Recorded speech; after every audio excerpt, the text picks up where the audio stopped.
पुरंजय लिखते हैं, नमन प्रभु। जिन ऋषियों ने भी इन सूत्रों को जाना होगा वो अत्यंत संवेदनशील और प्रेम में जीते रहे होंगे। आज की दृष्टि में इस व्यस्त जीवन में प्रेम और संवेदनशीलता दुर्लभ जान पड़ती है।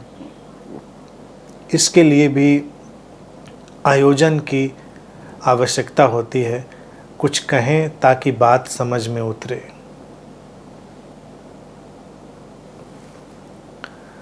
निश्चित ही पुरंजय, जिन ऋषियों ने भी इन सूत्रों को रचा, अभिव्यक्त किया, तो गहनतम संवेदनशीलता में जीते ही रहे होंगे, अन्यथा इतनी स्पष्ट, बिना मिलावट के इतनी सटीक अभिव्यक्ति का आना संभव नहीं है। जिसके हृदय में अपरिसीम करुणा व्याप्त हो गई हो, उसी के अंदर से बिना किसी मिलावट के, बिना किसी आकांक्षा के, बिना किसी प्रतिदान की चाह के ये सूत्र सामने आ जाते हैं पूरे मानव कल्याण के लिए। आज जो लिखा है कि प्रेम और संवेदनशीलता के लिए भी आयोजन की आवश्यकता पड़ती है। बदलता हुआ वक्त है, बदलते हुए वक्त की धाराएं हैं।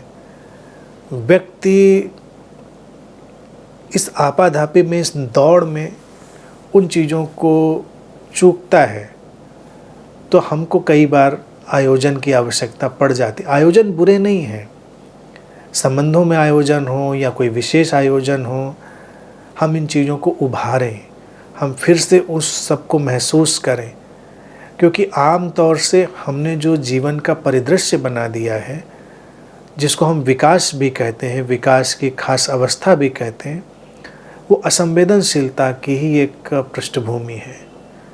व्यवसाय तो उसमें असंवेदनशीलता की सारी चीज़ों का समावेश। व्यक्ति कोई नौकरी करे, उसमें असंवेदनशीलता की सारी चीज़ों का समावेश। हमने एक अजीब सी व्यवस्था निर्मित कर दी है, अजीब सी दौड़ में व्यक्ति लगा हुआ है। उससे उसको क्या हासिल है, क्या हासिल नहीं है, इससे वो कभी सोचता ही नहीं। चलता चलता ख़त्म हो जाता है, जीता है, मर जाता है, ये दौड़ चल रही है। हम एक दो ज़्यादा पीछे न जाएं, एक दो पीढ़ियाँ ही अगर एक बार ठहर कर देख लें, दौड़े भागे, सारा उपद्रव किया, सारा दंड फन सब कुछ किया, और अंत में जाके व्यक्ति ऐसी अवस्था में जाके ख़त्म हुआ, मरा। फिर कुछ शुरू हुआ, उसके पीछे उसके बच्चे आ रहे थे, वो ऐसे ही भागे दौड़े, कुछ मेडल इकट्ठे किए, कुछ प्रशंसा, कुछ निंदा, कुछ दोस्त, कुछ दुश्मन सब बनाए, वो भी ख़त्म हो गए।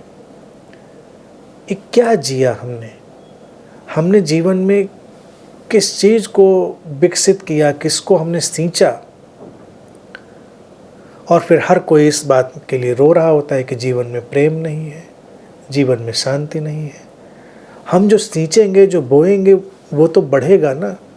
तो हमने एक ऐसी जीवन शैली अपना ली है जिसमें हम उससे दूर होते चले जा रहे हैं।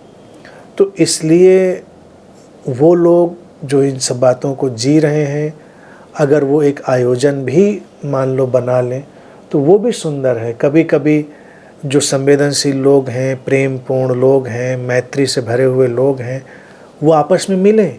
कुछ ऐसा आयोजन भी होना चाहिए कि वो मिलें, तो उससे भी वो तरंगें सशक्त होती हैं, व्यापक होती हैं, और भरोसा भी होता है कि जीवन ऐसा ही नहीं है, जीवन में ये भी है। जीवन में केवल स्वार्थ, छल, शोषण यही नहीं है, जीवन में निस्वार्थता भी है, जीवन में करुणा भी है, जीवन में मैत्री भी है, ये सब भी हैं। तो जिनके हृदय छलक रहे हैं इन भावों से, उनको भी आयोजन की तरह से मिलना चाहिए। इससे वो चीज़ें और सशक्त होती हैं, और फिर अस्तित्व में उनकी अनुगूंज जाती है। अनुगूंज जब लौटती है तो वो भावनाएं फिर और सशक्त होती हैं। अभी उल्टा होता है, सारी नकारात्मक भावनाओं वाले लोग ज़रूर मिलते हैं, परपंच करने के लिए, निंदा करने के लिए, हिंसा करने के लिए, शोषण करने के लिए लोग ज़रूर मिलते हैं, आयोजन ज़रूर करते हैं, लेकिन सार्थक उसके लिए आयोजन नहीं करते। आयोजन होने चाहिए, सेलिब्रेशन होते रहने चाहिए, तो वो चीज़ें सशक्त होंगी।